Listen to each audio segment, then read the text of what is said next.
Hello again, everybody. This is John with BestPriceNutrition.com. Today I'm here to talk to you guys about Garcinia Cambogia. It was recently discussed on the Dr.Oz show. I believe it was actually referred to as the holy grail of fat loss, and these are terms that we don't like to apply to supplements. They're kind of hyperbolic, especially fat loss ones, because in and of themselves nothing can have these miracle effects or things like that, especially in the context of when you're lacking, let's just say in the case of fat burning, a hypocaloric diet, a diet in other words where you're taking less calories than you burn, and maybe throw in some exercise too. Those things are always going to make a fat loss supplement work better, and a lot of people are probably like, well, duh. But of course, it's just when sometimes these terms are assigned to supplements. I guess if you're on TV, you got millions of viewers, you got to say those things, but then we have to speak for the expectations that come when we get these questions. So we just want to give you guys some context and tell you what the research actually says about Garcinia Cambogia, which is a tree that is native to Southeast Asia and West Africa, and it puts out a fruit that almost looks like a pumpkin.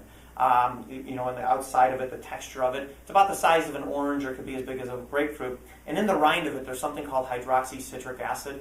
That's the active ingredient from it. In the rind, it's about 50% hydroxycitric acid. When you're buying a supplement, you want it to have at least 50% hydroxycitric acid. A way to ensure that is to look for something called Super Citramax, which is a trademark patented raw material that guarantees you're getting at least 60% hydroxycitric acid in your Garcinia Cambogia supplements. There's supplements by Now Foods, for instance, that we carry, and some other brands that are using this patented raw material. So it's a good way to make sure you're getting an efficacious dose of the active ingredient.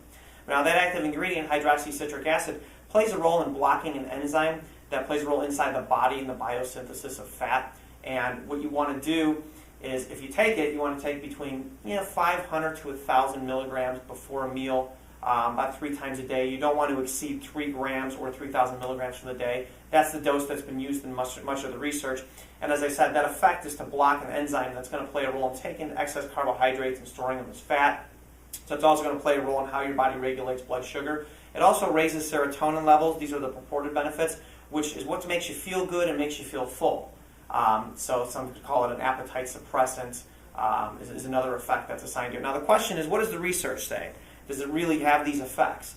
Well, it's kind of a little bit back and forth, because in the randomized placebo-controlled clinical trials, the results have kind of been inconsistent. Some have been really good, some have shown that it had no effect. And also the sample size is kind of small, along with the duration. There were no studies that were more than 12 weeks. One study showed that on average you were losing 4 pounds a month. The issue is, again, it was a small sample size, and that particular study was only 60 days. And the results, as we said, from study to study are kind of inconsistent, at least the ones in humans. So we'd like to see those randomized clinical placebo-controlled studies, we'd like to see them repeated and also done with a larger sample size and done for a longer duration, maybe 16 weeks or longer.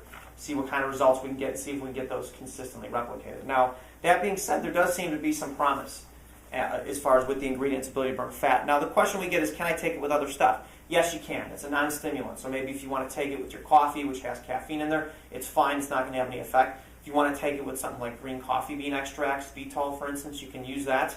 Raspberry ketones, green tea extract, another appetite suppressant, saffron. These are other things Dr. Oz is talking about. You can take these together. It's fine. There's not going to be any antagonistic effects. You don't have to worry about it. It's really the stimulants typically you want to be careful with. Now, somebody who shouldn't take it would be a pregnant woman. There's no reason to try and lose fat when you're pregnant. You're trying to keep the health of the fetus up.